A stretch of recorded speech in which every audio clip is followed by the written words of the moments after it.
Happy Monday. It's August 10th, which is the holiday known as Lazy Day. If you have complaints about the jokes in this episode, then you know I just kind of phoned it in. Put it in the comments or don't, I don't care. It's against the law to care. President Trump this weekend, through an action, gave orders to fill holes in the ground with dead coronavirus victims. Nearly 100,000 children tested positive in the last 2 weeks of July, and the U.S. recently passed 5 million coronavirus cases. Wow. Imagine if I had $1 for every positive coronavirus test in the U.S., I would have $5 million. President Trump also signed executive orders designed to fill holes in the economy, while the White House and congressional Democrats debate the next stimulus bill. The orders have been widely criticized because they are probably insufficient for the scale of the problem. So, like everything else about him. Along related news, there are reports that the Trump campaign is being encouraged to make transgender kids a wedge issue in the 2020 election. In unrelated news, people who encourage the Trump campaign to make trans kids a wedge issue deserve wedgies. This weekend, William Shatner, seen here looking wistfully at a future that would sully his reputation, had an opinion. He called the word cis a slur on Twitter. The word cis merely means not trans. This shows that Shatner's Kirk was really the worst truck captain. Also shows that we should never have heroes except sandwiches. A magnitude 5.1 earthquake struck North Carolina and Georgia, respecting state borders by not going into South Carolina. It's believed the earthquake knew shaking ass in South Carolina is a Class 2 misdemeanor.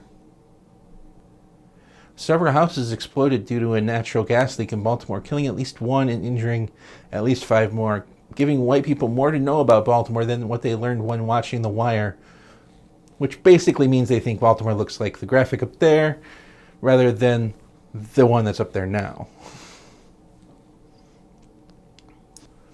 And finally, a recent Gallup poll found that only 34% of American men say they always wore a mask outside the home.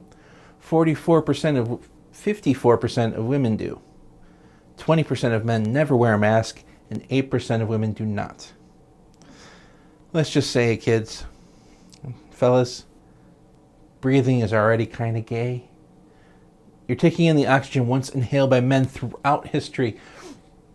Matter of fact, right now your lungs probably have at least one atom that was inside Adolf Hitler. That's true. Maybe it's that one, or that one. Definitely that atom right there. You can tell by the mustache. Must be the racist Unterquark.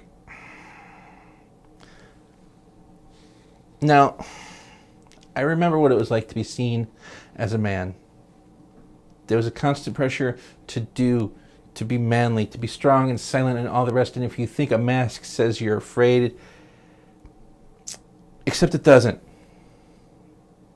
Manly in our society means many things, but it often means provider and protector. And we know that masks help prevent catching the virus, but they primarily prevent spreading it. If you want to protect your family and friends and even the strangers on the street, wear a mask like a superhero, except Batman. He's one of those kind of people that keeps his nose and mouth out of the mask. Let me drop the jokes for a minute, because if you don't wear a mask because you are worried about how other people see your manliness and that worry how others perceive you, that's not strong at all. And besides, you're wrong. It's not just men either. When I see a person without a mask, I do not see a strong person. I see a person who does not know themselves, who has not done the work to know that they are mortal, that they do not have the moral stamina to endure a simple mask for the help of others. You see yourself as an individual, unable to be tamed by the laws of men. I see someone who cares nothing but for themselves. America's falling. We could see it. But those who deny science and promote fascism embody the self-destruction of America.